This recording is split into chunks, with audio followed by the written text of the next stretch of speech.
Hello everyone, কেমন আছেন সবাই?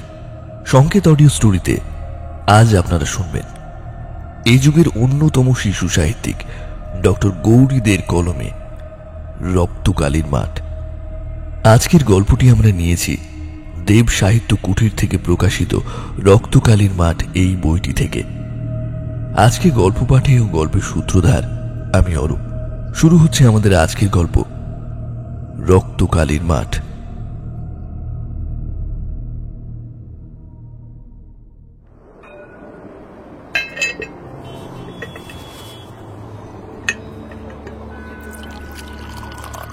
এবছর গরমের ছুটি পড়তেই সায়ন, মৈনাক, অশোক আর বসন্ত ছোটখাটো একটা ভ্রমণের পরিকল্পনা করতে বসল।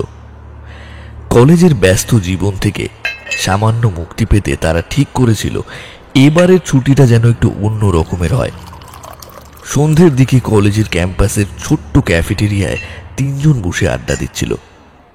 ধোঁয়া ওঠা কফির কাপ থেকে গন্ধ বেরিয়ে আসছিল, যেন ভ্রমণের পরিকল্পনার বাড়তি উন্মাদনা যোগ করছে। তো কোথায় যাবি কিছু ঠিক করলি তোরা? কফির কাপটা হাতে নিয়ে একটা লম্বা চুমুক দিয়ে জিজ্ঞেস করলো সায়ন। সমুদ্রের ধারে কিংবা কোনো রহস্যময় পাহাড়ে বা জঙ্গলে। বেশ একটু উত্তেজিত হয়ে আর একটু কবি কবি ভাব নিয়ে কথাটা বলল মৈনাক। মৈনাকের প্রত্যুত্তরে অশোক একটু বিরক্ত হয়েই বলল, আরে ধুর, দার্জিলিং, পুরী এগুলো তো আগেও গেছি, এবার একটু অন্যরকম কিছু হোক না। সায়ন একটু হালকা হেসে বলল, তাহলে পাহাড়ের চূড়ায় একটা ট্রেকিং? মাথা নাড়ে মৈনাক। তুই ঠিক বলেছিস রে, এবার একটু নতুন ধরনের জায়গায় যাওয়া দরকার। একেবারে অ্যাডভেঞ্চারটা একটু অন্য ধরনের হওয়া উচিত, কোনো অলৌকিক বা ভৌতিক।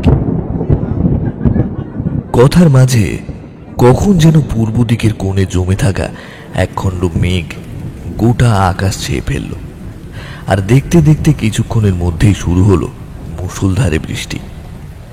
ক্যাফের জানলা দিয়ে বাইরে তাকিয়ে থাকা সায়ন সেই অবিশ্রান্ত বৃষ্টি দেখতে দেখতে নিজের মনেই বলে উঠল, অনেকটা ফাঁকা মাঠ, সেই মাঠ পেরিয়ে একটা কালী মন্দির আছে। লোকে বলে ওটা প্রায় 200 বছরের পুরনো মন্দির। সেই মন্দিরের পাশ দিয়ে একটা চওড়া খাল কাটা রয়েছে। কে জানে কবে কখন কারা কেটেছিল। তবে ওই খালের সঙ্গে যে গঙ্গার যোগাযোগ আছে তাতে সন্দেহ নেই। খালটায় সব সময় জল থাকে, আর সে জলের আবার গতিও আছে। ওই খালটার নাম হলো মরণ খাল। মৈনাক হাতের কফিটায় একটা লম্বা চুমুক দিয়ে কাপটা টেবিলের উপরে নামিয়ে রেখে পকেট থেকে একটা সিগারেট ধরিয়ে লম্বা টান দিয়ে বলল, সে কি রে, মরণ খাল? এ আবার কি ধরনের নাম? এরকম আবার নাম হয় নাকি? আমিও ঠিক এই প্রশ্নই করেছিলাম ওনাকে। উনি বললেন ঠিক মন্দিরের সামনে একটা হাড়ি কাঠ বসানো আছে, ওখানে আগে নাকি নরবলি দেওয়া হতো। তারপরে মোষ, এখন পাঁঠা এসে দাঁড়িয়েছে। আর ওই মাঠটা ছিল তখন জঙ্গলে ভরা। ডাকাতরা ওখানে আশ্রয় নিত আর ওই মন্দিরে পুজো করে ডাকাতি করতে যেত। ওই ডাকাতদের একজন মা কালীর পুজো করত। করতে করতে সে নাকি কাপালিক হয়ে যায়। লোকে বলে আজও সে রাত্রিরে মায়ের পুজো করে নরবলি দেয়। রাত 2টোর পর দূরের গ্রামের লোকেরা শুনতে পায় কে যেন জয় মা জয় মা বলে চিৎকার করছে আর ঘন্টা বাজাচ্ছে। কি বলছিস জাতা? 200 বছর কোনো মানুষ বেঁচে থাকতে পারে? বসন্ত এতক্ষণ চুপচাপই ছিল, এবার সে কথা পারল। দেখো, সব বদমাশ লোকের কাজ। গ্রামের লোককে ভয় দেখিয়ে জায়গাটা হাতাবার মতলব। তা যা বলেছিস বসন্ত। চল সায়ন, আমরা নিজের চোখে ব্যাপারটা দেখে আসি। আমরা এই যুগের ছেলে এসব অন্ধ কুসংস্কার মেনে নেব যাচাই না করে, তা কি হয় নাকি?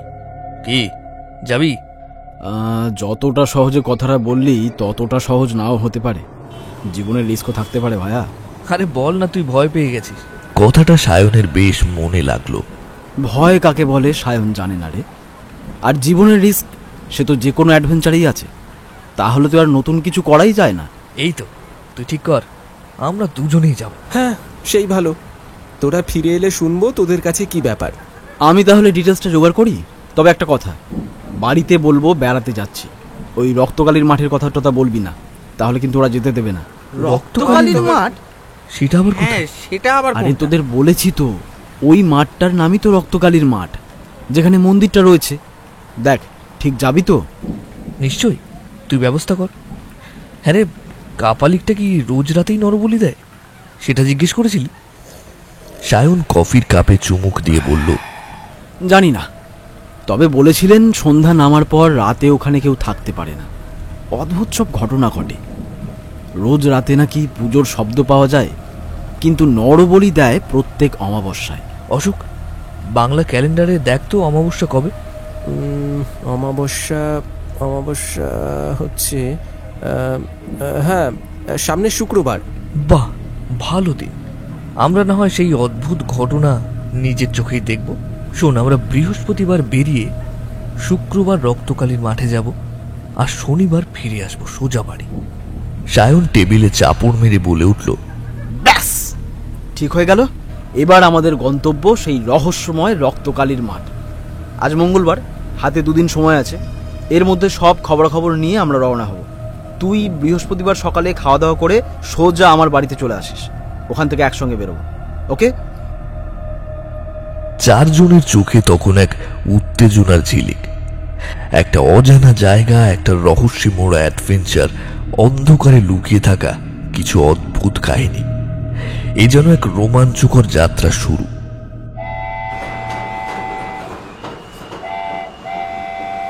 বর্ধমান লোকাল ধরে ব্যান্ডেল, কতক্ষণের বা পথ, কিন্তু কার মুখ দেখে ওরা বেরিয়েছিল কে জানে।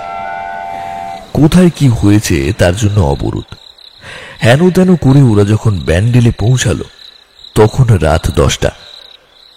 এরপর আর কোথাও যাওয়া সম্ভব নয়, বিশেষ করে রক্তকালীর মাঠে তো নয়, কারণ এখান থেকে মরণখালের যা দূরত্ব তা যেতে গেলে ঘন্টা 3 তো লাগবেই।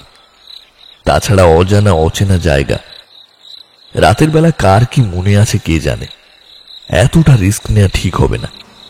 ওরা ঠিক করলো রাতটা কোথাও কাটিয়ে ভোরবেলা যাবে, কিন্তু কোথায় কাটাবে? অল্প বয়সী ছেলে সব, হাতে তেমন পয়সা কড়িও নেই। খাওয়া দাওয়া তো করতে হবে। সবচেয়ে ভালো হয় একটা ধর্মশালা গোছের কিছু পেলে। পয়সা কড়ি কম লাগবে, রাতটাও নিশ্চিন্তে কাটানো যাবে। ওরা রাস্তাতেই একটা বেঞ্চে বসে এসব আলোচনা করছিল। এমন সময় এক মাঝবয়সী লোক এসে বলল, বাবু, থাকার জায়গা খুঁজছেন বুঝি? এই অন্ধকার রাতে যখন যে যার নিজের ঘরের দিকে পা বাড়িয়েছে, তখন হঠাৎ করে এই লোকটা যেন ধূমকেতুর মতো কোথা থেকে উদয় হলো। লোকটা সারা শরীর সাদা চাদরে মোড়া, যেমন বাপ মা মরে গেলে পোশাক পরে, খানিকটা সেরকম। মুখময় খোঁচা খোঁচা দাড়ি, কতদিন যে কামায়নি কে জানে। লোকটার কথা শুনে সায়ন মৈনাকের কানে কানে বলল, সাবধান মৈনাক, মালপত্তর হাতানে লোক কিন্তু। ভালো বলেছিস ভাই। সঙ্গে একটা প্যান্ট আর একটা শার্ট আর একটা গামছা। পয়সার মধ্যে শুধু ট্রেনের টিকিট কাটার পয়সা ছাড়া সামান্য কিছু খাওয়ার টাকা আছে। হে তো চোর ছোঁবেও না, ছুঁড়ে ফেলে দেবে। আমাদের আর ভয় কি? কথা বলে দেখ না, যদি উপকার হয়। কিছুক্ষণ চিন্তা করে সায়ন একটু গলা খাঁকড়িয়ে ধীরে ধীরে লোকটাকে বলল, দেখুন দাদা, আজ রাতটা কাটাবার মতো ঘর চাই, কিন্তু আগেই বলে রাখছি পয়সা কড়ি ফাঁকা। লোকটা সায়নের কথা শুনে একটু খ্যাক খ্যাক করে হেসে তারপর ঘড়ঘড়ে গলায় বলল, দেখুন বাবু, আমার পয়সা কড়ির প্রতি কোনো লোভ নেই। কতদিনই বা বাঁচবো? ওসব পয়সা কড়ি আমি ছুঁই না। কি হবে পয়সা? তবে আমি কোনোদিন কারোর অপকার করিনি।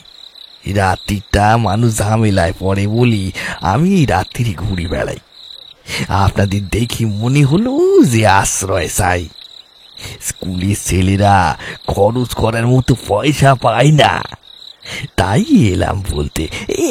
আমার একটা ছোট্ট কুটির আছে বাবু, সেখানে 2 দিন অনায়াসেই আপনারা কাটাতে পারবেন। কোনো পয়সা কড়ি লাগবে না। হাতে যেন স্বর্গ পেল সায়ন আর মৈনাক। কিছু না ভেবেই ওরা এক কথায় রাজি হয়ে গেল। তবে একটা জিনিস ওদের চোখ এড়ালো না। বিষয়টা যে অবাক লাগেনি তা নয়, তাদের খুশির চাইতেও অজ্ঞাত পরিচয় সেই আগন্তুক বৃদ্ধের চোখ দুটো খুশিতে যেন আগুনের মতো জ্বলছে। তবে বিষয়টা বেশি পাত্তা দেয়নি ওরা। গ্রামের মানুষজন হয়তো এমনই সহজ সরল মনের হয়, শহরের মতো এত জটিল মন মানসিকতার এরা হয় না। আগন্তুক বৃদ্ধ কোথা থেকে যেন একটা ধ্বজভঙ্গ গরুর গাড়ি ডেকে এনে উঠে বসলো তাতে। সায়ন আর মৈনাকও উঠে বসলো। গরুর গাড়ি চলতে শুরু করলো ঢিক ঢিক করে। কিন্তু কত দূর চলছে তো চলছেই, পথ যেন আর শেষ হয় না। হাত ঘড়িতে সময় দেখলো রাত প্রায় 12টা। এবার ওরা কথা না বলে পারল না। কি ব্যাপার বলুন তো দাদা, এই তো দেখছি রাত ভোর হয়ে যাওয়ার মতো অবস্থা। কত দূরে আপনার বাড়ি? এই তো এই গ্রামের শেষ প্রান্তেই আমার বাড়ি, তারপরে শুরু হচ্ছে এই রক্তকালীর মাঠ। কথাটা শুনে আঁতকে উঠল মৈনাক আর সায়ন। রক্তকালীর মাঠ, তার কাছেই ওরা এসে পড়েছে। গাড়িটা থেমে গেল। ওরা নামলো। একটা একচালা দাওয়ালা কুঠুরি। লোকটা গাড়োয়ানকে ভাড়া মিটিয়ে দিল। মৈনাক আর সায়ন দুজনেই টাকা দিতে গেলে লোকটা নিল না। টাকা পয়সার দরকার নেই বাবু, তবে যদি দেয়ার ইচ্ছাই হয় তাহলে যাওয়ার সময় দিয়েছেও, এখন ঘরে যাও দেখি। দুজনে যেন মন্ত্রমুগ্ধের মতো ঘরে ঢুকে গেল। সমস্ত শরীরটা যেন নিজেদের বশে নেই। লোকটা ঘরের মধ্যে ইতিমধ্যেই একটা প্রদীপ নিয়ে এসে হাজির হলো। রাত অনেক হয়েছে বাবুরা, এখন আপনারা শুয়ে পড়ুন। আর যদি মন্দির দেখার ইচ্ছা থাকে তাহলে কাল তোমরা রাত্রিরে মন্দিরে যেও, কেমন? লোকটা বেরিয়ে গেল। ঘরের দরজাটা বোধহয় বাইরে থেকে বন্ধ করে দিল। ব্যাপার কিন্তু আমার ভালো ঠেকছে না রে। আমরা কার পাল্লায় পড়লাম? আরে ভয় কি, আমাদের তো আর হারাবার কিছু নেই। দেখা যাক না কি হয় শেষ পর্যন্ত। মাঝরাতে ঘুম ভেঙে গেল সায়নের। প্রচন্ড জল তেষ্টা পাচ্ছে। সঙ্গে টর্চ ছিল, সেটা জেলে ঘরের চারদিকে খুঁজে দেখল সায়ন। কুঁজো টুজো কোথাও কিছু নেই, অথচ দরজা বন্ধ। লোকটাকে গিয়ে যে জলের কথা বলবে তারও উপায় নেই। কি মনে করে আরো একবার চেষ্টা করলো দরজাটা খুলতে। হাত দিতেই দরজাটা খুলে গেল।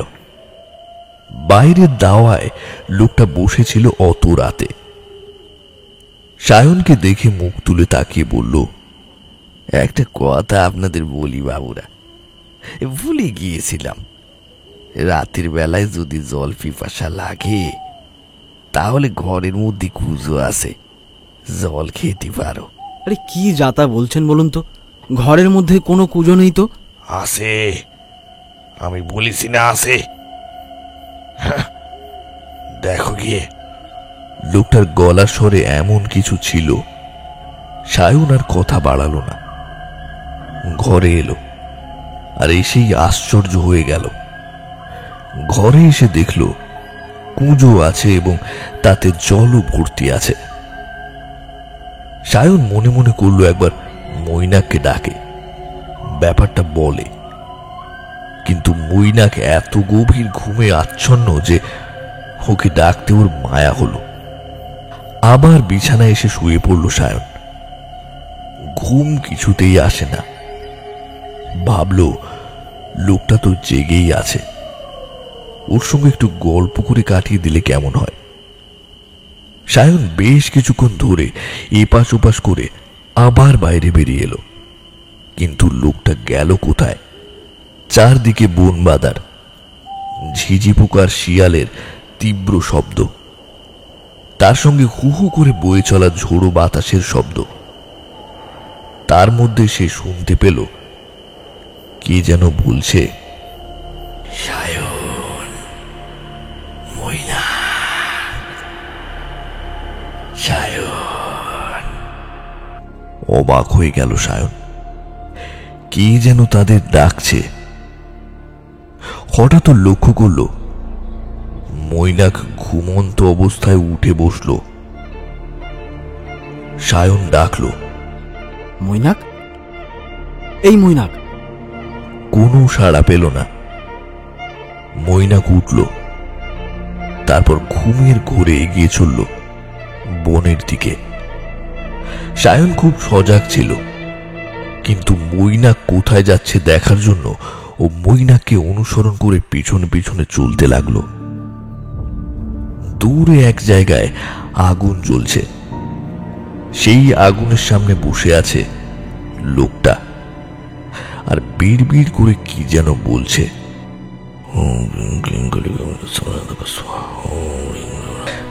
ওদের দিকে পেছন করে বসে আছে কালো মিশমিশে একটা দৈত্যের মতো লোক। সায়ন ঠিক বুঝতে পারল না ব্যাপারটা, কিন্তু দেখল মৈনাক প্রায় আগুনের কাছে চলে গেছে। সমস্ত কিছু ভুলে চিৎকার করে উঠল সায়ন, মৈনাক, যাসনি রে? চমকে ফিরে তাকালো মৈনাক। আমি কোথায় রে? সামনে তাকিয়ে দেখ। কিন্তু সায়নের কথা শেষ হলো না। সায়ন নিজেই অবাক হয়ে গেল। আশ্চর্য ব্যাপার, আগুনও নেই আর সেই লোকটাও কোথাও নেই। তাহলে সে কি এতক্ষণ স্বপ্ন দেখছিল? আর মৈনাকি বা কেন এখানে এলো? জানিস, আমার কি যেন ডাকছিল আয় আয় করে, আর আমি মাথাটা কেমন করছে। সায়নের মুখটা ফ্যাকাশে হয়ে গেছে নানা রকম ঘটনায়। ঘরে চল মৈনাক, এখানে বেশিক্ষণ থাকাটা ঠিক হবে না একদম। ঘরে চল, এক্ষুনি ঘরে চল। ওরা কুঠুরিতে ফিরে এলো। সেখানে আর এক বিস্ময়। ওরা দেখল দাওয়ায় শুয়ে সেই লোকটা ঘুমোচ্ছে। সায়ন আর মৈনাক পরস্পরের মুখ চাওয়াচাই করল। তারপর ঠিক করল এখানে আর এক মুহূর্ত নয়, সকাল হলে ফাঁক বুঝে পালাতে হবে।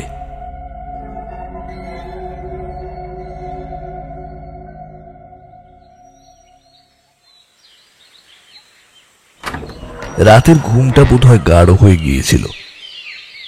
সকালে চোখ মেলতে দেখল বাবু, লোকটা এক গাদা লুচি তরকারি মোহনভোগ নিয়ে এসে হাজির।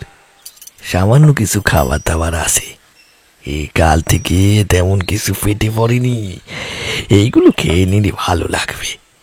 মায়ের পেশাদ। কাল থেকে ওরা প্রায় অভুক্ত। খাবার দেখে ভাবলো আগে তো খেয়ে নেওয়া যাক, তারপর পালানোর কথা চিন্তা করা যাবে। বেশ খাবার দাবারগুলো দারুণ বেশ খেতে, চমৎকার হয়েছিল। সায়ন, পেট পুরে খেলো ওরা। দারুণ সুস্বাদু খাবার, বড় তৃপ্তি হলো খেয়ে। কিন্তু তারপর ওদের আর কিছু মনে নেই। মাথাটা কেমন যেন ঝিমঝিম করছিল, বড্ড ঘুম পাচ্ছে। ঘুমটা ভাঙলো সন্ধ্যের পর। মৈনাক, সব জামা কাপড় এখানে থাক। ওসব নিয়ে পালাতে গেলে ধরা পড়ে যাব। তার চেয়ে এই সুযোগ, চল মায়ের মন্দিরে যাই। ওখানে নিশ্চয়ই লোকজন থাকবে, আমরা বেঁচে যাব। ভাবা মাত্রই কাজ। সৌভাগ্যের কথা লোকটা ওদের দেখতে পায়নি। ওরা ছুটতে ছুটতে সোজা রক্তকালীর মাঠের ভেতর মন্দিরের সামনে এসে হাঁপ ছেড়ে বাঁচল। পুরোহিত মশাই পুজোর জোগাড় করছেন। দু চারজন গ্রামের লোক দাঁড়িয়ে আছে পুজো দেখবে বলে। দুজনেই ওদের সঙ্গে মিশে গেল, কিন্তু চমকে উঠল মায়ের মূর্তির দিকে তাকিয়ে। উফ, কি ভয়ঙ্কর মূর্তি!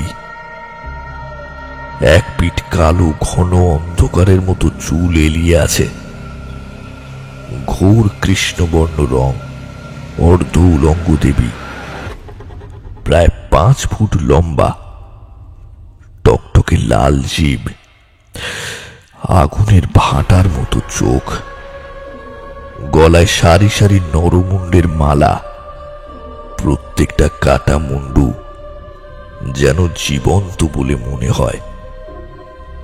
আর মনে হয় যেন তাদের সেই কাটা গলা থেকে টপ টপ করে রক্ত পড়ছে, আর সেই রক্ত খাচ্ছে এক শ্মশানচারী শিয়াল।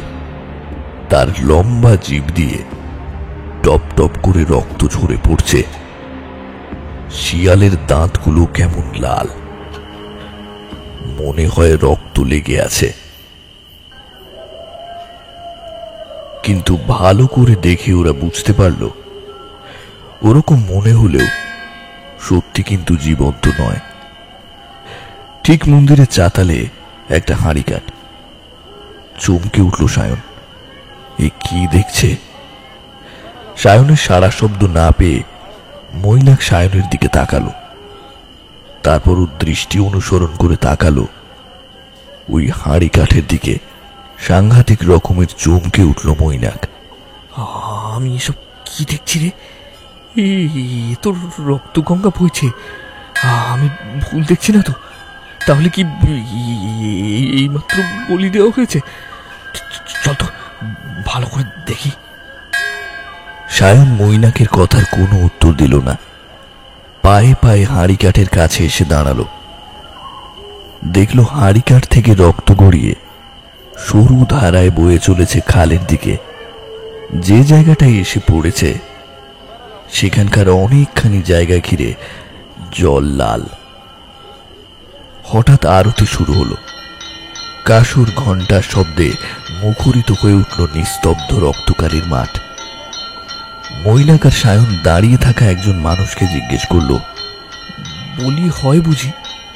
কাসুর ঘণ্টার শব্দে সে শুনতে পেল না। তখন ইশারায় হাঁড়ি কাঠটা দেখিয়ে দিয়ে বলল, দাদা, এখানে বলি হয় বুঝি? লোকটা তাড়াতাড়ি ঠোঁটে আঙুল দিয়ে ওদের ইশারায় চুপ করতে বলল। আরতি শেষ হলো। এখন ভোগের ব্যবস্থা। মিনিট 15 জন্য মন্দিরের দরজা বন্ধ হয়ে যাবে। তারপর আবার দরজা খুলবে, ভোগ বিতরণ হবে। এই 15 মিনিট সময় সবাই দাঁড়িয়ে থাকবে। মন্দিরের লোকটা এগিয়ে এসে বলল, কি জানতে চান বলুন, সময় খুব কম। কিসের সময় কম, কেন কম, এসব বুঝতে পারল না ওরা। তবে এটুকু বুঝতে পারল যা কিছু তাড়াতাড়ি করা দরকার। আচ্ছা, কাল বা এখনই কি বলি হয়েছে? শেষ বলি হয়েছে 6 মাস আগে, কালী পুজোর রাত্রিরে। পাঁঠা বলি। 6 মাস আগে? কিন্তু এখনো রক্ত বইছে? কি বলছেন? লোকটার চোখ দুটো জল জল করে উঠল। কপালে হাত ঠেকিয়ে মায়ের উদ্দেশ্যে প্রণাম করে বলল, শুনুন, এই রক্ত কখনো শুকোয় না। সে কি? এ তো অসম্ভব কথা। নিজের চোখে তো সব দেখলেন, সন্দেহ করবেন না। যা বলছি মেনে নিন। শুনুন, আগে হতো নরবলি, তারপর মোষ, তারপর এখন পাঁঠা। আপনারা এখানে নতুন? দুজনেই মাথা নেড়ে জানালো ওরা নতুন। তাহলে শুনে রাখুন, বেশি কৌতূহল ভালো নয়, আর যতটা শীঘ্র সম্ভব চলে যান। আমরা সবাই এক্ষুনি চলে যাব। কিন্তু কেন? মৈনাকের প্রশ্নের উত্তরে কি যেন বলতে গেল লোকটা, কিন্তু মন্দিরের দিকে তাকিয়ে চুপ করে গেল। আসুন, পুরোহিত ঠাকুর প্রসাদ দিচ্ছেন, আসুন আসুন। লোকটির সঙ্গে সঙ্গে ওরাও এগিয়ে চলল। সকলের হাতে একটু করে প্রসাদ দেওয়া হলো। একটা করে লুচি আর তাতে অল্প কিছু মোহন ভোগ। এই প্রসাদের স্বাদ ওরা আগেও পেয়েছে। কুটুরির লোকটা তাদের খাইয়েছিল। ওরা প্রথমে ইতস্তত করছিল, তারপর যখন দেখল সবাই খাচ্ছে আর আপত্তি করল না। আমাদের যে তরকারি দেওয়া হয়েছিল তার মধ্যে ঘুমের ওষুধ মিশিয়ে দিয়েছিল। এটাই মনে হচ্ছে ওসব নেই। সায়ন কথা বলছিল। মৈনাক চোখ বড় বড় করে কি যেন দেখছে। কি রে, কি হলো? কি দেখছিস? লক্ষ্য কর, মায়ের খাড়াতেও রক্ত লেগে আছে। তাই তো, ঠিকই বলেছিস। আর একটা জিনিস লক্ষ্য কর। কি বলতো? দেখ, পুজোর পর আবার নতুন করে আরতির জিনিস সাজানো হয়েছে। থালায় ফুল বেলপাতা দিয়ে নতুন করে জোগাড় করা হয়েছে সবকিছু। ধুর, এ আবার কি দেখবো? ও তো কাল সকালের জোগাড়। হতে পারে, কিন্তু ফুল বেলপাতা তো কাল অব্দি থাকবে না, সব শুকিয়ে যাবে। ওতে তো কোনো কিছু চাপাও দেওয়া হয়নি। প্রায় সবাই এক এক করে চলে যাচ্ছে। পুরোহিত মন্দিরের দরজা বন্ধ করার আগে ওদের ডাকলেন। তোমরা কে? এর আগে তো কখনো দেখিনি। কোথা থেকে এসেছো? আমরা কলকাতা থেকে এসেছি, মায়ের মহিমা শুনে দর্শন করতে এসেছি। শুনেছি উনি নাকি খুব জাগ্রত। পুরোহিত তীক্ষ্ণ দৃষ্টিতে তাকিয়ে রইলেন ওদের দিকে। সে দৃষ্টির সামনে ওরা কেমন যেন হয়ে গেল। ওদের মনে হলো পুরোহিত তাদের মনের মধ্যে ঢুকে যেন আসল সত্যটাকে হাতড়াচ্ছে। ভীষণ একটা অস্বস্তিতে পড়ল ওরা। বেশ কিছুক্ষণ পর পুরোহিত বললেন, শোনো, তোমরা ফিরে যাও। রাত 9টার পর এখানে আর কারো থাকার নিয়ম নেই। আর যদি সেটা না মানো, মনে রেখো বড় একটা ক্ষতি হয়ে যেতে পারে। আমরা ফিরে যাব, আপনি যান। গেলেই মঙ্গল। পুরোহিত চলে যেতে মৈনাক বলল, কি বলল শুনলি? না গেলে আমাদের ক্ষতি হবে। আচ্ছা, আমরা এই যুগের ছেলে হয়ে মেনে নেব এসব অলৌকিক? মানা যায় না। আমার কি মনে হয় জানিস, কিছু ধান্দাবাজ লোক এসব করছে। লাল রং ঢেলে রক্ত বলে ভয় দেখাচ্ছে। নিশ্চয়ই ওদের কিছু বদ মতলব আছে। আমার তাই মনে হয়, কিন্তু বদমাস লোকের পাল্লায় পড়লে কিন্তু বেঘরে প্রাণটাও যেতে পারে। সে যায় যাক, এসেছি যখন শেষ দেখেই ছাড়বো। হ্যাঁ, ঠিক বলেছিস। রাত 9টার পর কি হয় এটা দেখতেই হবে, নয়তো বসন্ত, অশোক সবাই বলবে, কি ভিতরে তোরা ভয় পালিয়ে এলি? ওই সামনের গাছটা দেখেছিস? এক গাদা ডালপালা নিয়ে কেমন দাঁড়িয়ে আছে কয়েকশো বছর ধরে। ওর ডালেই আমরা লুকিয়ে বসে থাকবো, কেউ দেখতে পাবে না। যা দেখার আমরা দেখব। অবশ্য যদি সত্যি কিছু ঘটনার মতো ঘটে, তাহলে আমরা সবটাই প্রত্যক্ষ করতে পারবো। তারপর ভোরবেলা সবার আড়ালে লুকিয়ে পালাবো। কিরে, তুই রাজি তো? একদম এক কথায় রাজি। কিন্তু খাওয়া দাওয়া? বাদ দে তো, সকালে যা খেয়েছি এখনো পেট ভরে আছে। একদিন না খেলে কিচ্ছু হবে না। চল চল, গাছে উঠে পড়া যাক। এখানে দাঁড়িয়ে থাকাটা ঠিক হবে না। দুজনেই বিশাল বড় গাছের একটা শক্ত ডালে গিয়ে বসল। বেশ শক্ত করে ধরে রাখলো নিজেদের। রাত বাড়তে লাগলো। ওরাও মাঝে মধ্যে ছটফট করতে লাগলো। নিজেদের মধ্যে এবার কথা বলাও বন্ধ হলো। কিন্তু ঘুম কাটবে কি করে? চোখ তো জুড়িয়ে আসছে। আর গত রাতে তো ভালো করে ঘুমাতেই পারেনি ওরা, তাই ঘুম পাওয়াটা আশ্চর্যের কথা নয়। দুজনেরই একটু তন্দ্রা মতো এসেছিল। হঠাৎ শুনতে পেল খসখস শব্দটা। ওরা দুজনে দুজনের দিকে তাকালো।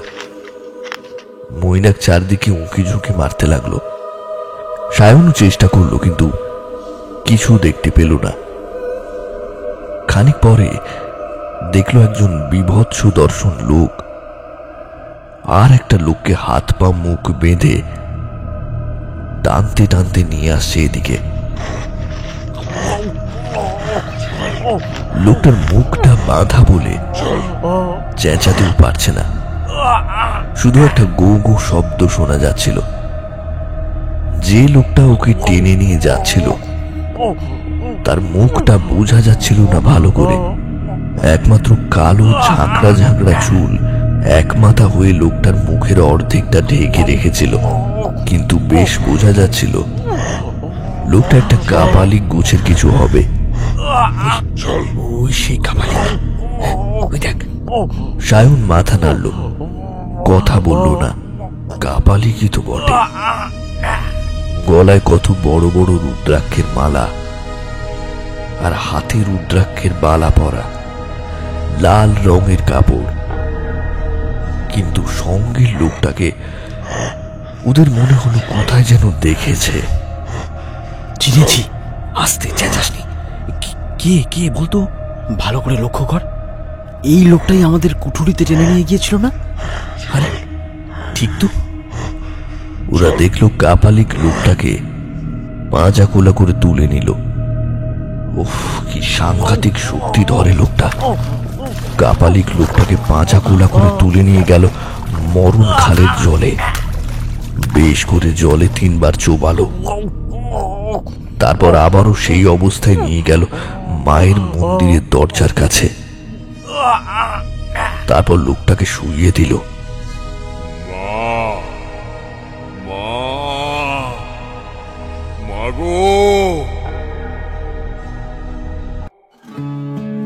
কেমন লাগছে আমাদের আজকের গল্প?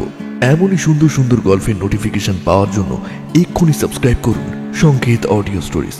চলুন তাহলে শোনা যাক গল্পের পরবর্তী অংশ।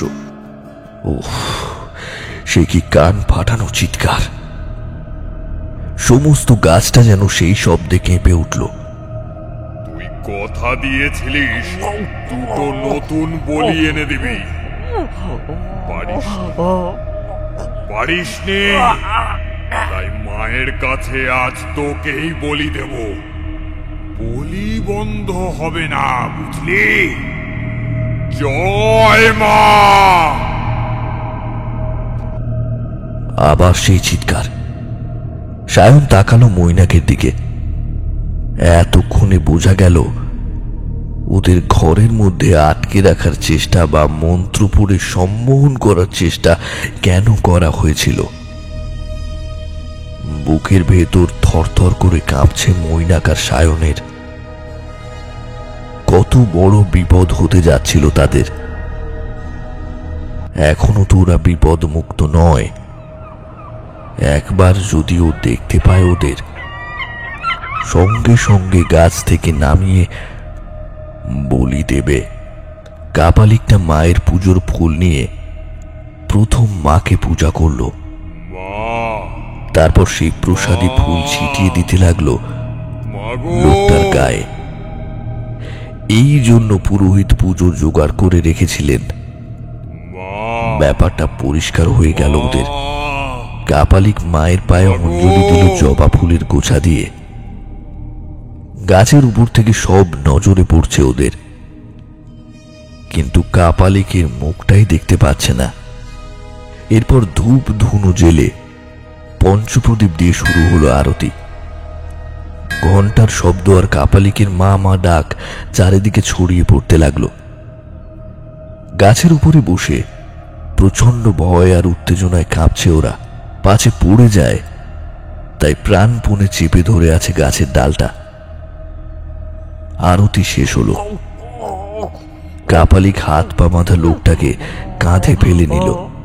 লোকটা মুক্তির চেষ্টায় গো গো শব্দ করছে আর ছটফট করছে, কিন্তু কাপালিকের শক্তির কাছে একেবারে অসহায় সে। কাপালিক কাঁধে তুলে নিল লোকটাকে। অবলীলাক্রমে তাকে নিয়ে চলল সেই হাঁড়ি কাঠের দিকে। হাঁড়ি কাঠের মধ্যে তার গলাটা ঢুকিয়ে কাঠটা আটকে দিল। লোকটা ভীষণভাবে ছাড়া পাওয়ার চেষ্টা করছে, বুঝিবা মাটি সমেত হাঁড়ি কাঠটাই উপড়ে যায়। কাপালিক গ্রাহ্য করল না, ফিরে গেল মন্দিরে। ডান হাতে মায়ের খাঁড়াটা নিল আর বাঁ হাতে নিল মরার খুলি। খাঁড়াটা অন্ধকারেও চকচক করে উঠল। সেটাকে মাথার উপর ঘোরাতে ঘোরাতে কাপালিক এগিয়ে চলল হাঁড়ি কাঠের দিকে। তারপরই হাঁড়ি কাঠের সামনে দাঁড়িয়ে মরার খুলিটা লোকটার মাথা বরাবর লক্ষ্য করে একটু দূরে রাখল। তারপর 2 হাতে খাঁড়াটা মাথার উপরে তুলে জয় মা বলে এক কোপ বসিয়ে দিল সেই লোকটার গলা লক্ষ্য করে। জয় মা।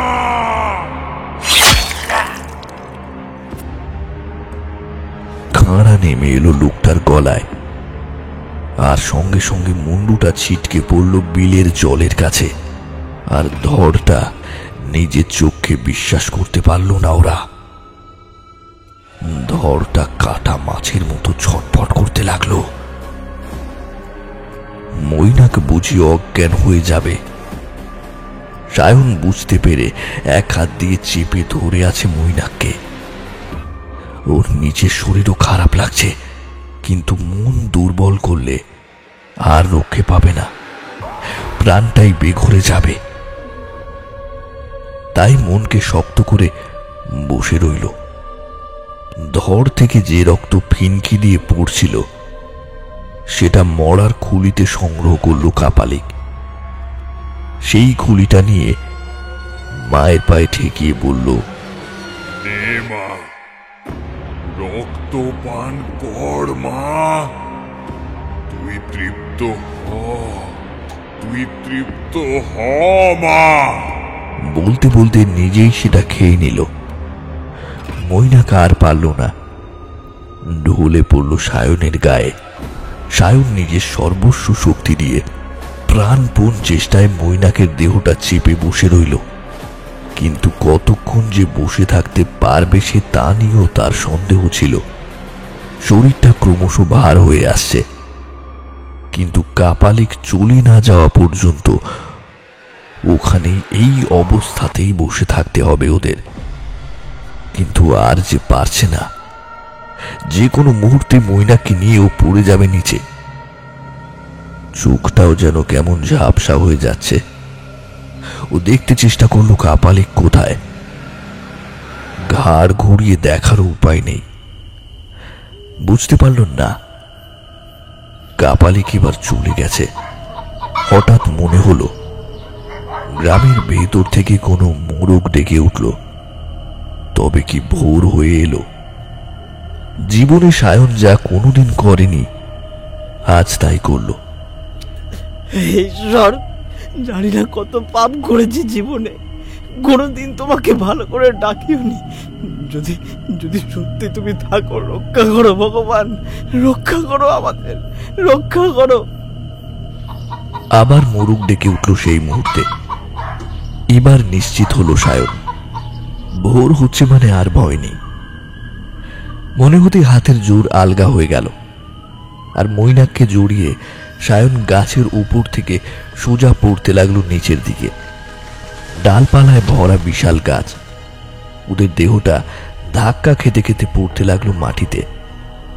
লুটিয়ে পড়ার ঠিক আগের মুহূর্তে সায়ন দেখল সেই লোকটার কাটা মুন্ডুটা ওদের দিকে তাকিয়ে আছে।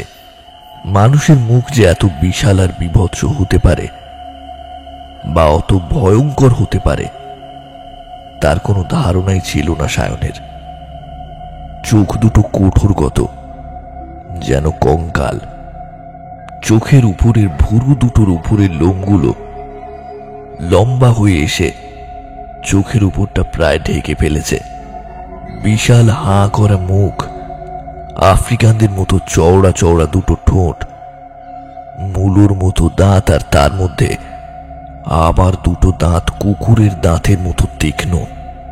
এ যেন সেই রক্তচোষা ভ্যাম্পায়ার। তারপর কি হলো সায়নের আর মনে নেই।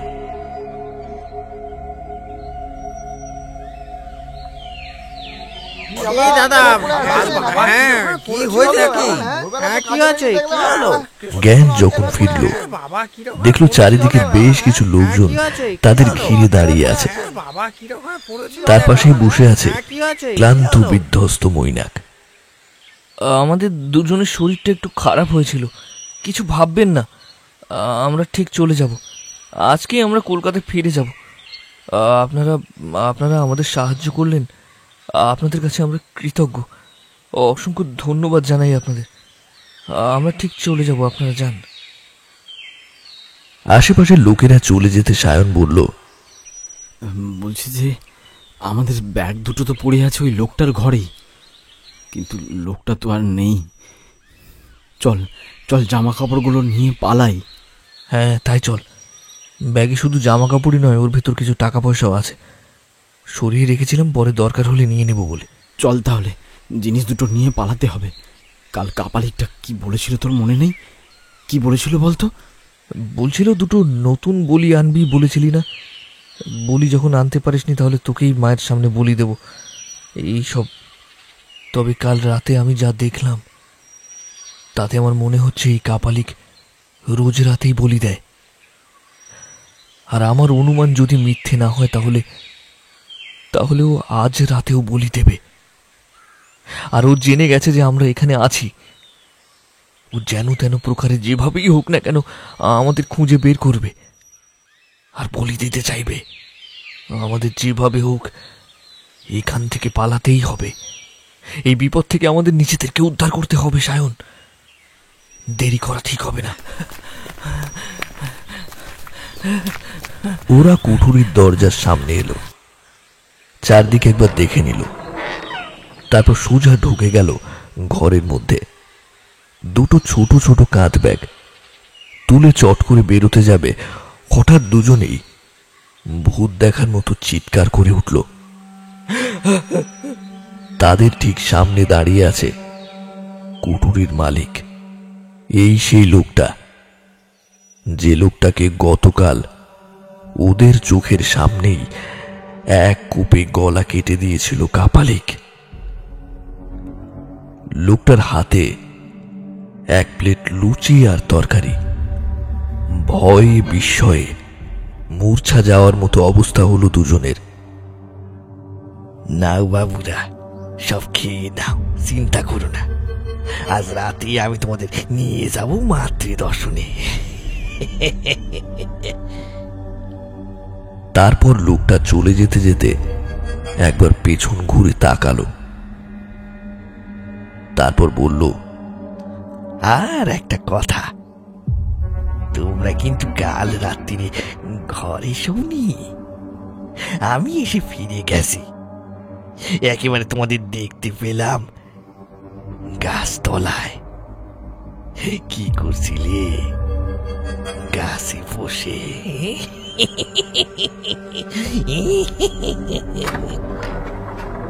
ভাগ্য ভালো উত্তর শোনার জন্যে লোকটার দাঁড়ালো না। কিন্তু মৈনাক সায়নের তো আবার অজ্ঞান হয়ে যাওয়ার মতো অবস্থা হলো। এই কি করে সম্ভব? কাল রাতে কি তবে ওরা অন্য লোককে দেখল? না না, এই কি করে সম্ভব? ওরা দুজনেই একসঙ্গে ভুল দেখতে পারে না। লোকটা চলে যাওয়া মাত্রই খুট করে একটা শব্দ হলো। তার মানে এবার ওরা বন্দী হলো লোকটার হাতে। মৈনাক বাবা মায়ের একমাত্র সন্তান। ওদের কথা ভেবে হাউ মাউ করে কেঁদে উঠল। সায়ন, আমাদের আর ফেরা হলো না রে।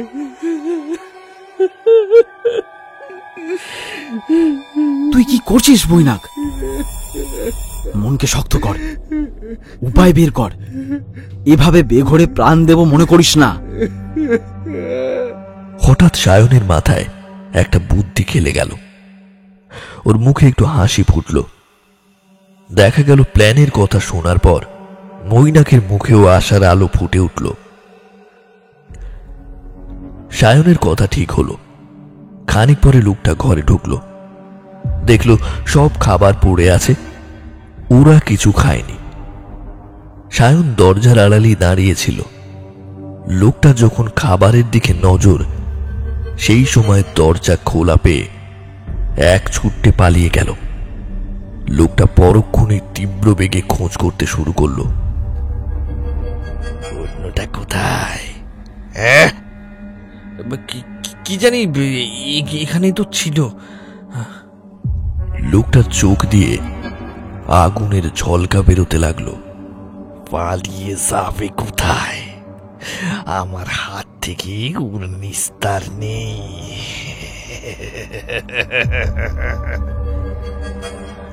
বলেই দরজাটা আবার বন্ধ করে দিল বাইরে থেকে। ঘরের মধ্যে বন্দি মৈনাক ভগবানকে ডাকছে। কেন যে তারা জামা কাপড়ের লোভে আবার এসে লোকটার ফাঁদে পা দিল।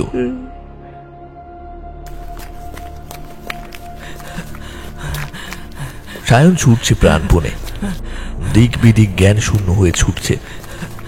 সামনে লোকালয়, ওকে সেখানে পৌঁছাতেই হবে। ও পরিষ্কার পায়ের শব্দ আর ডাক শুনতে পাচ্ছে লোকটার। ফিরে আয় বলছি, না এলে মরবি।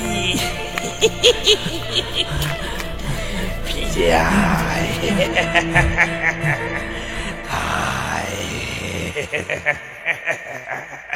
কোনো দিকে কান্না দিয়ে সায়ন ছুটছে। ক্রমশ গলার স্বর যেন অনেক কাছে এসে পড়েছে বলে মনে হলো। এই বুঝি তাকে ধরে ফেলে। ঠিক সেই সময় সায়ন দেখল একটা চায়ের দোকান। সেখানে বেশ কিছু লোকজন গল্প গুজব করছে। সায়ন ছুটতে ছুটতে গিয়ে ওদের সামনে গিয়ে পড়ল।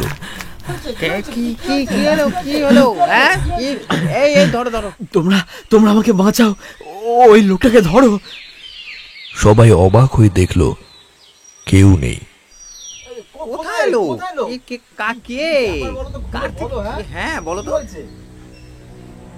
হ্যাঁ, সব কথা খুলেই বলল সায়ন। সেই কলকাতা থেকে গল্প শুনে বেরোনো, তারপর এখানে এসে কি কি হয়েছে কোনো কথাই গোপন করল না। তারপর আপনারা প্রায় সব শুনলেন। এখন আমার বন্ধু মৈনাককে বাঁচান, দয়া করে আমার বন্ধু মৈনাককে বাঁচান। বয়স্ক কয়েকজনের চোখে মুখে ফুটে উঠল আতঙ্কের চিহ্ন। আপনি কি বলছেন আপনি জানেন? আপনি যা বললেন তা তো 150-200 বছর আগের ঘটনা। রক্তকালীর মাঠে মায়ের মূর্তি পূজা করত ওই রকম একজন কাপালিক। সে নর বলি দিত, আর নর রক্ত ছিল তার পূজা উপাচার, কারণ বাড়ি। আর যে লোকটার কথা বললেন, ওইখানেই ওই একটাই বাড়ি ছিল। সেখানে বাস করত এক চাষা, তার ছেলে বউকে নিয়ে থাকত। একদিন কপালিক লোকটার ছেলেকে বলি দিল, তারপর চাষাকে। লোকটার বউটা শোকে পাগল হয়ে মরেই গেল। লোকে বলে লোকটা নাকি ভূত হয়ে ভিটে পাহারা দেয়, আর নতুন লোক দেখলে টেনে নিয়ে গিয়ে আটকে রাখে ঘরে। তারপর কি হয় কে জানে, তাদের আর খুঁজে পাওয়াই যায় না। কি বলছেন? তাহলে মৈনাককে বোধহয় এতক্ষণেও মেরে ফেলেছে। কি করে মুখ দেখাবো বাবা মায়ের কাছে? কি করে মুখ দেখাবো বাবা মায়ের কাছে? লোকেরা নিজেদের মধ্যে কি সব বলা বলি করলো। তারপর হাতে করে একটা লাঠি নিয়ে বলল, চলুন তো দেখি কি হয়। হ্যাঁ, ভগবান ছাড়া কেউ রক্ষা করতে পারবে না আপনার বন্ধুকে, বুঝেছেন? তাও চলুন চলুন দেখি। হইচই করে খুব ছুটতে ছুটতে এলো ওরা। কিন্তু কোথায় কি? বাড়ি ঘর চালা কোথাও কিছু নেই। মৈনাকও নেই। তবে কি তাকে মেরে ফেললো? মৈনাক, মৈনাক, সাড়া দে ভাই, সাড়া দে। এরপর গ্রামের একজন হঠাৎ করে দেখল আশেপাশের একটা ঝোপের আড়ালে কেউ যেন পড়ে আছে। মৈনাক ধুঁকছে, বড় ক্লান্ত। তুই এখানে এলি কি করে? এখানে এলি কি করে তুই? তুই বেরিয়ে যাওয়ার পর লোকটাও গেল। খানিক পরে ফিরে এসে চোখ পাকিয়ে বলে উঠল, ঠিক আছে, দুটো না হয় একটাকে আজ মায়ের কাছে বলি দেব। তারপর লোকটার চেহারা বদলে গেল, একটা পিশাচের মতো। বড় বড় দাঁত, দুহাত দিয়ে আমাকে ধরতে এলো। আমি ওর হাত থেকে বাঁচার চেষ্টা করেছিলাম। এমন সময় খুব হইচইয়ের শব্দ পেলাম। লোকটা এদিক ওদিকে তাকিয়ে আমাকে ছেড়ে পালিয়ে গেল। কিন্তু যাওয়ার আগে খুব জোর একটা ধাক্কা খেলাম, ছিটকে পড়লাম কোথায় কে জানে। মনে হলো শক্ত কিছু লাগলো আমার মাথায়। আমার জ্ঞান চলে গেল। তারপর আর কিছু মনে নেই। সায়ন দেখল মৈনাকের কপালটা নীল হয়ে ফুলে উঠছে।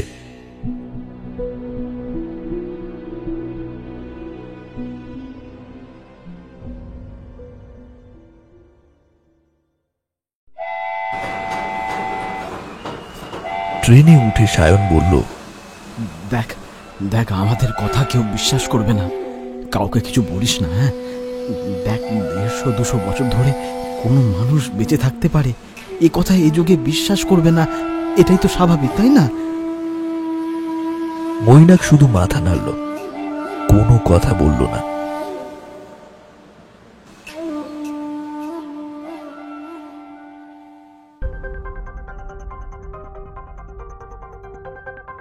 সংকেত অডিও স্টোরিতে এতক্ষণ শুনছিলেন রক্তকালীর মাঠ। গল্পটি কেমন লাগলো অবশ্যই আমাদের জানাতে ভুলবেন না। আর আপনি যদি আমাদের চ্যানেলে আজ নতুন হয়ে থাকেন তাহলে অবশ্যই সাবস্ক্রাইব করতে ভুলবেন না সংকেত অডিও স্টোরি। এরপর অন্য একদিন অন্য এক সময় আমরা অন্য একটি গল্প এনে হাজির হব। ততক্ষণ পর্যন্ত সকলকে জানাই অসংখ্য অসংখ্য ধন্যবাদ।